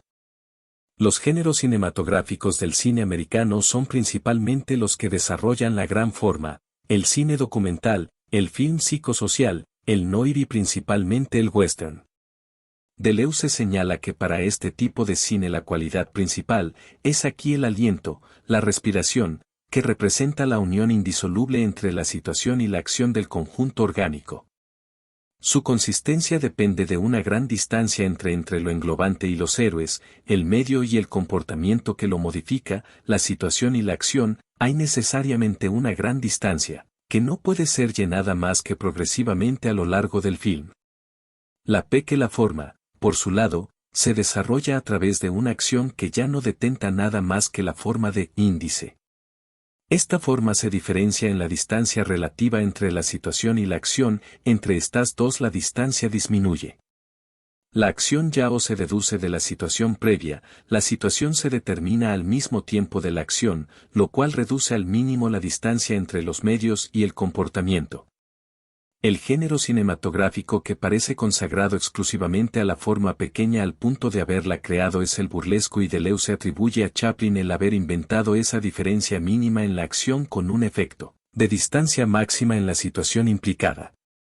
La imagen-acción suscita así dos referentes de acción: el espacio-aliento, englobante de la gran forma, y el espacio-línea como esqueleto de la forma pequeña. De nuevo la argumentación se centra a los marcos de referencia del movimiento. La gran forma es imposible de separar del organismo, aunque éste se trate de un organismo volcado fuera o abierto. Su forma le remite a ese punto de indeterminación ha surgido en la imagen-movimiento en sí. Lo propio de esta forma son las relaciones justas y deducibles. Mientras que la pequeña forma se acerca a la universal variación en la que solo se encuentra cambio, movimiento, es decir, el marco de referencia previo al establecimiento de una conciencia o un ojo, cuya situación estrictamente hablando es un perpetuo continuum. 6.1.4 La nueva imagen. La introducción de la imagen mental en el cine supone el cumplimiento de todas las otras imágenes, y por otro lado anuncia el advenimiento de un más allá de la imagen-movimiento. Cuando Hitchcock introduce la imagen mental, hace de la relación el objeto de una imagen, que no solo se añade a las imágenes percepción, acción y afección, sino que las encuadra y transforma. La imagen mental completa la serie de imágenes movimiento y al mismo tiempo erige signos particulares que no se confunden con los de la imagen acción. Por lo que se puede decir que, Hitchcock consuma todo el cine llevando la imagen movimiento hasta su límite. Incluyendo al espectador en la película y a la película en la imagen mental, Hitchcock consuma el cine. Una de las novedades aportadas por Hitchcock fue la implicación del espectador en el film. No se hacía preciso que los propios personajes de una manera más o menos evidente fuesen asimilables a espectadores. El cine piensa, en todos los sentidos y el surgimiento de la imagen mental era un paso consecuente. En las cintas de Hitchcock, por ejemplo, habiéndose dado una acción, un asesinato, esta acción va a ser literalmente rodeada por un conjunto de relaciones. Lo que cuenta no es que le falta a la acción, sino el conjunto de relaciones en las cuales la acción y su autor son tomados. Esta imagen traería consigo que toda la imagen movimiento cuestionada, por la ruptura de vínculos sensorio-motores en tal o cual personaje. ¿Pero no era este el estado constante del cine? En todo tiempo las películas de acción más puras se destacaron por episodios ajenos a la acción o por tiempos muertos entre acciones, por todo un conjunto de extraacciones y de infracciones que no era posible cortar en el montaje sin desfigurar el film. ¿En qué sentido era posible hablar de una crisis de la imagen-acción, si en todo tiempo también las posibilidades del cine, su vocación por los cambios de lugar, inspiraban en los autores el deseo de limitar o incluso de suprimir la unidad de acción, de deshacer la acción, el drama, la intriga o la historia? Lo que sucedía era que todos estos intentos se mostraron incapaces de resultar determinantes. Existía una necesidad de fondo. El cine no podía transcribir acontecimientos sino necesariamente tenían que llegar al acontecimiento mientras se realizaba. Sin embargo, la crisis de la imagen-acción obedecía a muchas razones que solo después de la guerra activaron plenamente, algunas de las cuales eran sociales, económicas, políticas, morales y otras más internas al arte, a la literatura y al cine. En particular, se trata de las consecuencias de la guerra, el tambaleo del sueño americano, la nueva conciencia de las minorías, el ascenso y la inflación de las imágenes en la cabeza de las personas, la influencia en el cine de nuevos modos del relato, la crisis de los viejos géneros en Hollywood. El alma del cine cada vez exige más pensamiento, aun cuando el pensamiento empiece por deshacer el sistema de acciones, percepciones y afecciones del que hasta entonces el cine se había alimentado. Lo primero que se ve comprometido con los encadenamientos situación-acción, acción-reacción, excitación-respuesta, en suma, los vínculos sensorio-motores que producían la imagen-acción. Lo que arrastra consigo la necesidad de nuevos signos y una nueva clase de imagen. En primer lugar, la imagen ya no remite a una situación globalizante o sintética, sino dispersiva. En segundo lugar, se rompe la línea que prolongaba unos acontecimientos en otros o aseguraba la concordancia de las porciones de espacio y el corte pasa a ser el único hilo conductor. En tercer lugar, la acción y la situación sensorio-motriz han sido reemplazadas por el paseo, el vagabundeo, el ir y venir continuo. El vagabundeo moderno se realiza en un espacio cualquiera, como dice Cassavetes. Se trata de deshacer el espacio no menos que la historia, la intriga o la acción. En cuarto lugar, están los tópicos corrientes de una época o un momento. Aun esto sirve de un cimiento a los acontecimientos que librados se posan sobre los personajes no perteneciéndoles del todo. Estos son los caracteres aparentes de la nueva imagen, la situación dispersiva, los vínculos deliberadamente débiles, la forma vagabundeo, la toma de conciencia de los tópicos, la denuncia del complot. Después de la guerra el cine americano se encontraba aprisionado en su tradición y Europa se mostraba más libre para librarse de la imagen-acción. Donde primero se produjo la gran crisis de la imagen-acción fue en Italia. El cine americano se mostraba incapaz de realizar el tránsito hacia la nueva imagen, sería el neorrealismo italiano y, a continuación, la Nouvelle Vague francesa quienes lograrán realizar la transformación requerida. Lejos de atenerse a una conciencia crítica negativa o paródica, el cine se embarcó en su más elevada reflexión, y no cesó de profundizarla y desarrollarla. Resultaba necesario abandonar las condiciones precedentes para hacer surgir la nueva imagen.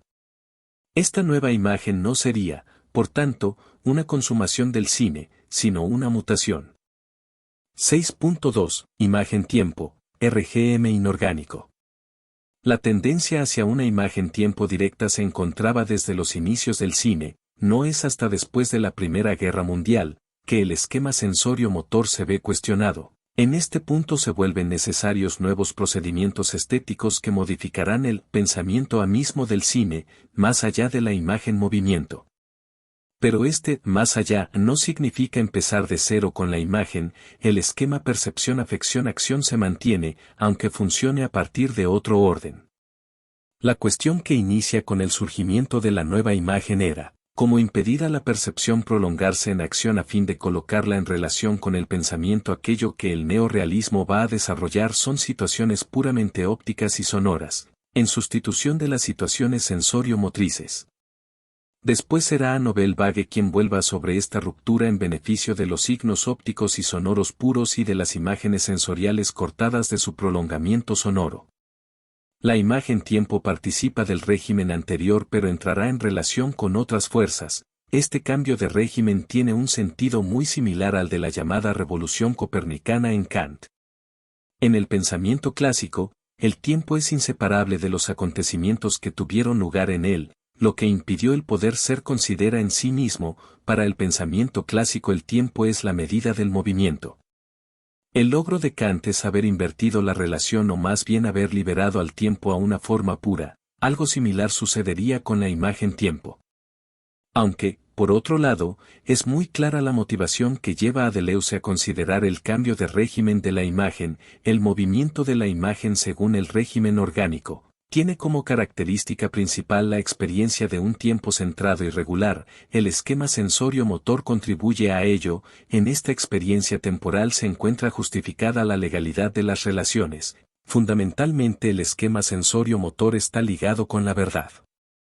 Si recordamos la discusión sobre la imagen dogmática del pensamiento, caeremos en cuenta que esa misma tendencia que considera el pasamiento y la verdad en una relación natural, se repite en el régimen orgánico de la imagen. Por un lado y por el otro, se trata de una relación que Deleuze intenta superar.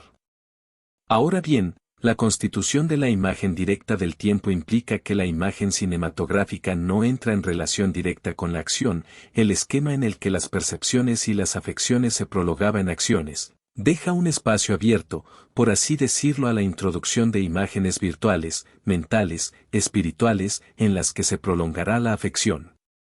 Las imágenes recuerdo y las imágenes sueño estarán al comienzo del análisis de Deleuze. Estas proporcionan los primeros avatares de una imagen óptica sonora pura. Pero su tipo de encadenamiento no remite a una imagen tiempo pura, lo propio de estas imágenes aún se encuentra ligado al esquema sensorio-motor. La discusión de los grandes y pequeños circuitos entre el recuerdo, el sueño y el mundo con respecto de la imagen actual, toma como suya la vía de la dilatación de la imagen. Para establecer la relación entre la imagen actual y la imagen virtual del recuerdo, Deleuze recurre al flashback, y el más grande autor de flashback es, sin dudas, Mankiewicz. Las bifurcaciones temporales que trastocan la línea de la causalidad serán lo que le otorgue al flashback carácter excepcional. Sin embargo, lo que Deleuze concluye es que la imagen recuerdo no hace más que tomar de la memoria un presente viejo, o desactualizado, no rompe completamente con el curso empírico del tiempo, sino que se contenta con modificarlo del relato y, destando, el intervalo donde se tiene a la subjetividad en la situación sensorio-motriz. Ahora bien, para Bergson el reconocimiento atento parece nos informa mucho más cuando fracasa que cuando tiene éxito. Tal es el tema de las afasias en materia y memoria, y lo mismo valdría en el cine con respecto a la imagen recuerdo. Su modelo es el de los trastornos y los fracasos de reconocimiento. El común tema de la amnesia, la alucinación y el delirio, implican la impotencia motriz del personaje como forma de presentar la imagen óptica pura. Su forma es de una imagen que actualiza una virtualidad o se encuentra en disposición de hacerlo. Y la misma impropiedad sucede con la imagen sueño, su indiscernibilidad entre lo real y lo imaginario corre a cuenta de un sueño atribuido al personaje y una conciencia del sueño al espectador. Y por último la imagen mundo que realiza el movimiento que el personaje es incapaz de hacer, de nuevo una perturbación del movimiento que intenta entregar una imagen tiempo pura a través de los sueños lucidos, en los que se encontraría también la comedia musical, el cine de Minelli, J. Tati y Denny. 6.2.1 El cristal. El tiempo únicamente surgirá del cristal, la línea a seguir se trataría más bien de contraer la imagen en lugar de dilatarla. No es el gran circuito más o menos amplio sino el círculo más pequeño e inmediato, de donde surge la imagen actual y la imagen virtual. Se trata de abandonar el prolongamiento lineal de una imagen a otra, en beneficio de un circuito entre la imagen actual y una especie de reflejo de sí misma, la imagen virtual, en términos bergsonianos. El objeto real se refleja en una imagen en espejo como objeto virtual que, por su lado y simultáneamente, envuelve o refleja a lo real, hay, cual esencia. Entre ambos las dos imágenes se relacionan de tal forma que se crea un punto de indistinción entre ellas. Esta relación de imágenes, como ya se había adelantado, permitirá la formación de la imagen cristal como forma directa de mostrar el tiempo, es decir, la imagen cristal posibilita la inversión en la relación tiempo-movimiento. La imagen cristal es fundamentalmente imagen óptica y sonora pura, en lugar de prolongarse en grandes círculos exteriores, se contrae en el más pequeño circuito exterior, en un punto de indiscernibilidad entre lo virtual y lo actual, entre lo imaginario y lo real, donde cada cara toma el papel de la otra en una relación de reversibilidad. No es una prolongación de lo real con lo imaginario, sino una relación de indiscernibilidad. Por un lado, la imagen se desprende de toda psicología y por el otro, se excluye del prolongamiento motor. Como el resto de imágenes cinematográficas, la imagen cristal será desarrollada de manera distinta y en mayor o menor medida según un determinado autor. El intercambio entre lo actual y lo virtual, en opinión de Deleuze, puede diferenciarse en por lo menos 4 casos distintos, 4 versiones del cristal y de lo que en él se mira. Oufels, por ejemplo, entregaría la versión de un cristal perfecto, un juego de espejos. Renoir, por otro lado, siempre entrega un cristal imperfecto, quebrado, que tiende hacia la muerte. Y mientras Fellini presenta un cristal en continuo crecimiento, a la par de cristal sonoro, Visconti descubre una versión del cristal en descomposición, el de los mundos extintos o el siempre ya tarde. Ahora bien, ¿qué es lo que observamos en el cristal? Aquello que se observa no es la sucesión de presentes, ni su continuidad. Lo que allí se observa es el tiempo en su realidad trascendental, es decir, su desdoblamiento interno, constitutivo, en presente que pasa y en pasado que se conserva, siendo uno y otro estrictamente contemporáneos, tal como lo concebía Bergson en Materia y Memoria. Ahora bien, después del análisis de los cristales lo que parece resultar es que el tiempo posee como carácter fundamental la conservación del pasado y el tránsito continuo del presente. Estas dos series, por así decirlo, valen para el conjunto del tiempo independientemente, desarrollándose dos elementos noéticos o signos distintos del tiempo correspondientes, los cronosignos que remiten a la coexistencia de distintas capas de pasado, teniendo la obra de Waus y Irina como sus principales ejemplos, y los genosignos, con los que el tiempo va a ser puesto en relación con la potencia de lo falso, un avatar del poder creativo que engendra una imagen tiempo directa. 6.2.2 Falso verdadero. Desde el anticipado anuncio de un cambio de régimen en la imagen y la caída del esquema sensorio-motor, una consecuencia era clara, pero no es hasta este punto. Tras la tematización de la imagen directa que Deleuze argumenta la exclusión de toda relación con lo real y con lo verdadero en la imagen cinematográfica. Esta diferenciación solo era posible cuando la imagen se hallaba unida al mundo de la acción. Con la imagen tiempo, todos los movimientos devienen posibles, verdaderos, reales o verosímiles, pierden todo privilegio y la diferenciación no tienen más importancia. El mundo verdadero deviene fábula. Por otro lado, las consecuencias acarreadas en este nuevo régimen se dejan apreciar a nivel de la descripción, la narración, los personajes y hasta las situaciones. La descripción, por ejemplo, en el régimen cristalino es creadora de su objeto, vale por él o lo reemplaza en el sentido de que lo real, cortado de sus encadenamientos motores y de sus conexiones legales, deviene indiscernible de lo imaginario.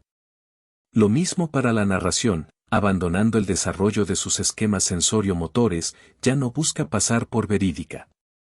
En consecuencia, tenemos situaciones ópticas y sonoras puras que despliegan una potencia de invención que es inseparable de una potencia de lo falso, de la falsificación y el falsario. Se convierte en el personaje mismo del cine, de forma gradual el cine se va llenando de falsarios. Este tema de origen nietzscheano, el despliegue de la potencia de lo falso, detenta que el artista es creador de verdad, pues la verdad no puede ser alcanzada, encontrada, ni reproducida, sino que debe ser creada. No hay otra verdad que la creación de lo nuevo donde el hombre verídico no es más que un falsificador, en cierto sentido, un artista. Hacer de la potencia de lo falso la nueva potencia de la imagen es identificarla necesariamente con el devenir de un continuum de variaciones, como supondría su nueva voluntad artística o falsificante. El tiempo resulta así una puesta en serie. Pues mientras la sucesión de movimientos, acciones, sueños, afectos o personajes es abandonada, cada imagen se transforma en una serie, un grado de variación infinitesimal con respecto a la nueva potencia, donde el tiempo es presentado directamente como pasaje puro, como puro devenir. Y lo que sucedería entonces es que todos los aspectos y componentes de la imagen necesariamente tendrían que transformarse. La operación de montaje en el régimen anterior respondía a la sucesión de imágenes integradas en una totalidad abierta, por ejemplo, en Griffith y el montaje alternado. Las partes puestas en tensión no remitían más que a una totalidad entendida como organismo, lo que al mismo tiempo suponía una norma de composición como una concepción del tiempo. Con la imagen cinematográfica moderna, se inicia todo un desarrollo de los cortes irracionales y el montaje cut. La nueva concepción es reencadenar series de imágenes a través de falsos raccord y por fragmentos. Se diría entonces que lo que caracterizara al cine moderno en términos de composición es el corte, no hay más atracción o asociación entre las imágenes, sino un espaciamiento entre ellas. Un espaciamiento que las diferencias y las reencadena. Las imágenes propiamente no están asociadas al azar, pero los encadenamientos están sujetos a la norma del corte. Gather, por ejemplo, procede según dada una imagen. Se trata de elegir otra imagen que inducirá un intersticio entre las dos. Finalmente se podría afirmar que el corte sustituye el fuera de campo, pues se planta la cuestión sobre qué realiza el reencadenamiento de imágenes tan dispares. La respuesta no estará en lo abierto, que comunica los conjuntos, sino en la intervención de un límite de donde la serie de imágenes suponen una variación o un grado. Los grandes géneros cinematográficos, por su parte, en específico los más cercanos a la épica, le dan paso a un cine revolucionario dirigido a las minorías, los mitos le dan paso a enunciados colectivos o fabulaciones que dejan de suponer la existencia de un pueblo al cual estar enfocados para transformarse en germen de un pueblo por venir. Todo pasa como si el cine político moderno no se constituyera más sobre una posibilidad de evolución y de revolución como el cine clásico, sino sobre imposibilidades. La dimensión política del cine moderno es desarrollada en especial de Inay y los Straub. Su proeza fue haber mostrado cómo el pueblo es lo que falta.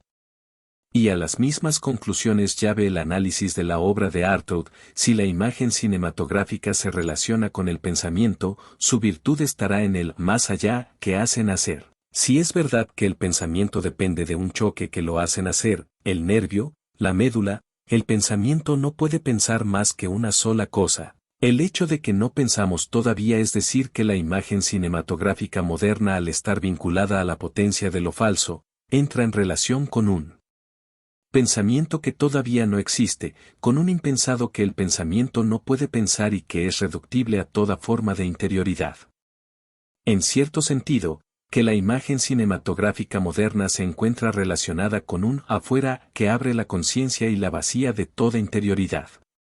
El pensamiento no tiene más como horizonte el saber o la certeza, sino, al contrario, aquello que, en la conciencia, y más allá de ella, lo delimita, aquello que ella no puede pensar.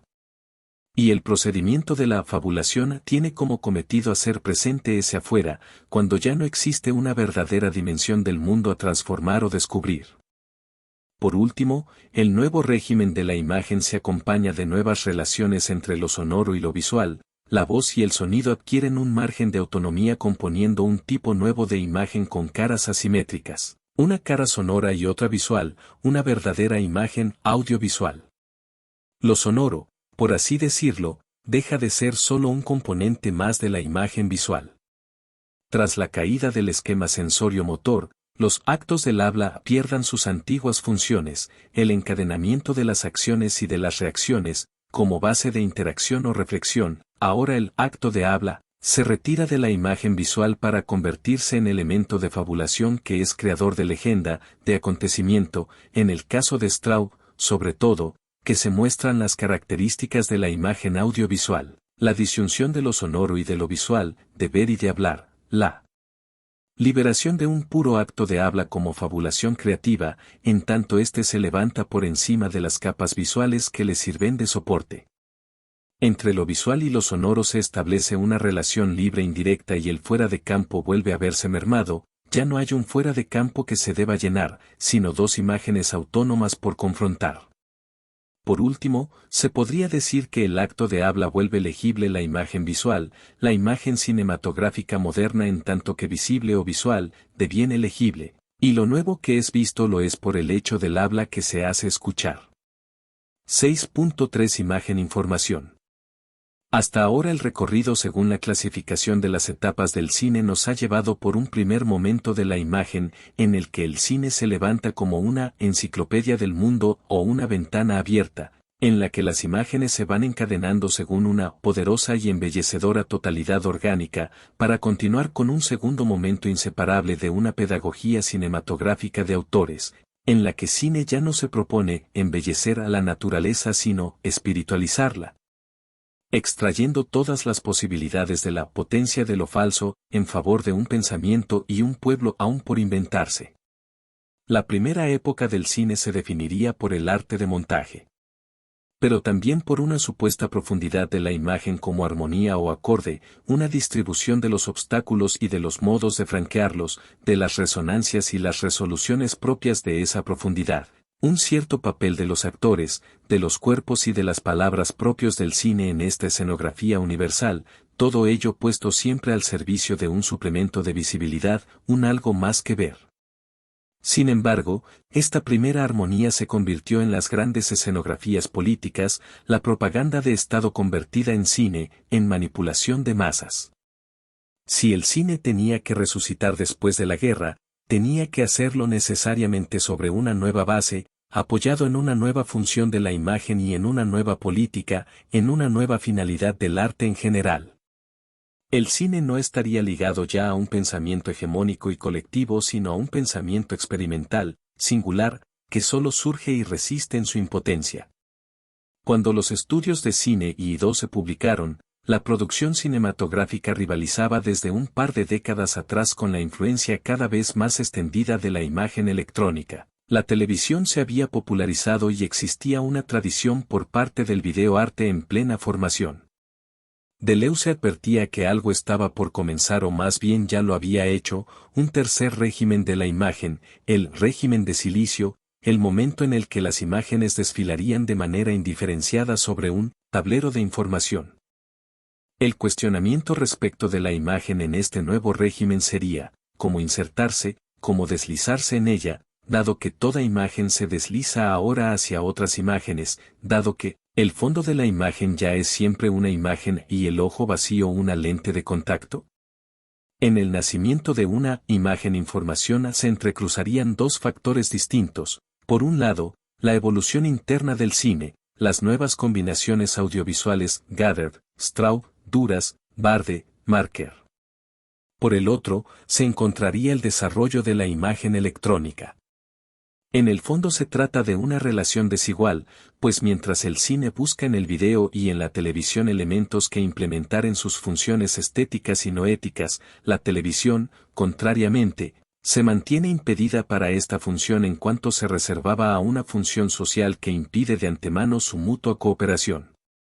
Las imágenes información convocan un nuevo régimen de la imagen que es inseparable de una voluntad que coloca la imagen en función de la tecnología. No se trata ya de belleza ni de pensamiento, las pedagogías de la percepción dejan su lugar a la formación profesional del ojo, un mundo de controladores y controlados comulgando en su admiración por la tecnología. Pero la imagen electrónica, en opinión de Deleuze, encerraba en sí una función estética potencial que algunos grandes cineastas intuyeron en su comienzo. Sin embargo, una serie de poderes distintos se opusieron a esta función negándole toda posible finalidad estética. El cine, por el contrario, pese a todas las tentativas, siempre ha conservado una función estética y no ética, aunque en algunos casos sea una función frágil y mal definida. Así pues, el nuevo régimen de la imagen nacería no por creación nueva de imágenes, sino por la oposición entre la función estética del cine y la función social de la televisión, que se extiende al video y actualmente a la imagen digital. Consideramos de gran importancia la anterior exposición de los regímenes de la imagen, pues nos parecen responder a lo que podría llamarse una teoría de la forma cinematográfica. Las implicaciones teóricas que acompañan la transformación total de los elementos no éticos en la imagen en el cambio de régimen corresponden tanto a una teoría cinematográfica como a una teoría de la forma en general. El tránsito de la concepción de los componentes que armonizan en función de un principio estructural hacia una teoría maquínica donde este principio armonizante es borrado, donde la forma se concibe como un conjunto modulante. Cierto es que a Deleuze le atraen especialmente las alternativas plásticas, literarias o cinematográficas que han materializado una revolución de sus formas. Las obras en las que se ha reorganizado el espacio pictórico, el ambiente sonoro, la unidad semántica en el caso de la literatura, con el cine ocurre de la misma forma. A Deleuze le interesa cómo el cine moderno ha violentado la percepción, desarticulado la unidad orgánica del espacio y el tiempo en la narración clásica. Se trata de recoger del cine aquello que desafía los límites del pensamiento como representación, pero para ser preciso esto último es ya de inicio una de las cualidades atribuidas por Deleuze al cine. Por lo menos lo es como tendencia, desde el primer análisis está implícita una concepción de la forma cinematográfica propia de un mundo en el que el movimiento lo ha acaparado todo. El capítulo siguiente presenta el objetivo de esta investigación, la descripción de la forma cinematográfica, lo cual solo es posible a través del análisis de sus elementos de composición, el encuadre, el plano y el montaje. Así como su posible relación con otras artes, pues afirmamos, las fórmulas, cláusulas o reglas, operantes en este sistema, variable y en continua distorsión propio de la forma cinematográfica es compartido por las manifestaciones artísticas contemporáneas. En el fondo se trata de la oposición del modelo hilemórfico a clásico y el modelo simondoniano de la modulación intensiva de fuerzas y materiales.